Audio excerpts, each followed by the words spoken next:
রাজ্যজুড়ে এই বন্যা কবলিত মানুষের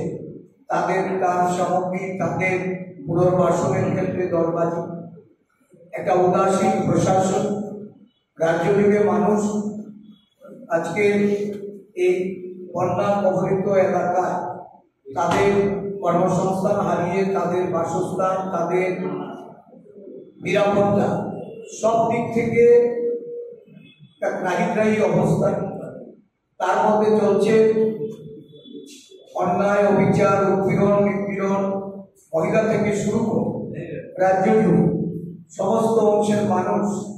শাসক দল বিজেপি এই ধরনের অন্যায় এবং অত্যাচারের কাছ থেকে পরিত্রাণ পেতে চাইছে। অগণতান্ত্রিকভাবে একটার পর একটা নির্বাচন যারা সম্পন্ন করে গণতান্ত্রিক প্রতিষ্ঠানগুলিকে অনৈতিকভাবে অবৈধ উপায়ে ভোট প্রহসন করে যারা দখল করে নিয়েছে, আরক্ষণ প্রশাসন, রাজ্য নির্বাচন কমিশন শাসক দলের কর্মীবাহক হয়ে কাজ করে চলেছে এবং এই রাজ্যের মানুষ বিচার পায় না। এই রাজ্যের মানুষ আরক্ষণ প্রশাসনের যে নিরপেক্ষ ভূমিকা, এই ভূমিকা এই রাজ্যে এটা দেখা যায় না। বিভিন্ন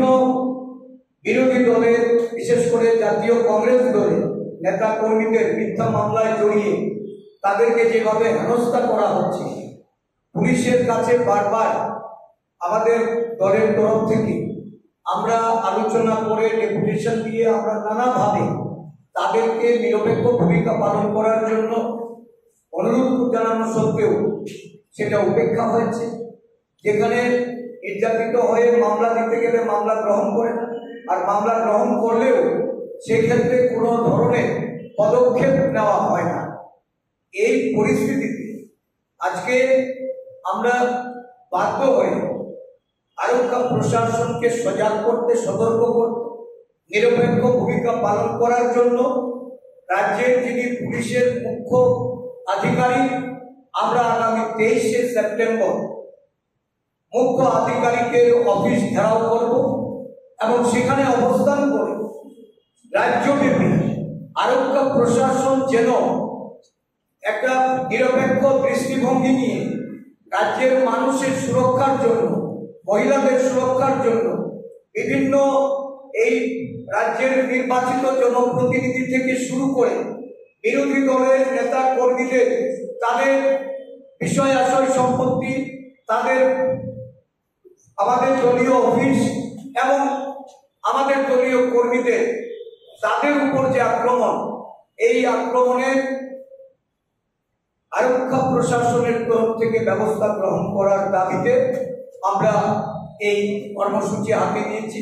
আগামী 23শে সেপ্টেম্বর সমস্ত রাজ্যে বেলা 11টায় আমরা স্থানীয় আগরতলা প্রেস ক্লাবের এখানে জমায়েত করে, রবীন্দ্র ভবন প্রাঙ্গণ থেকে প্রেস ক্লাব অবধি আমাদের জমায়েত। এই জমায়েত থেকে আমরা ডিজিপি অফিসের অভিমুখে আমরা সেখানে যাব এবং সেখানে ঘেরাও কর্মসূচির মাধ্যমে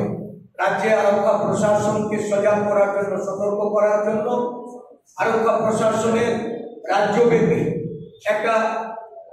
গণতান্ত্রিক নিরপেক্ষ কাজ করার দাবিতে আমরা এই আন্দোলন কর্মসূচি আমরা হাতে নিয়েছি। এই কর্মসূচি বাস্তবায়নে রাজ্যের সমস্ত গণতন্ত্র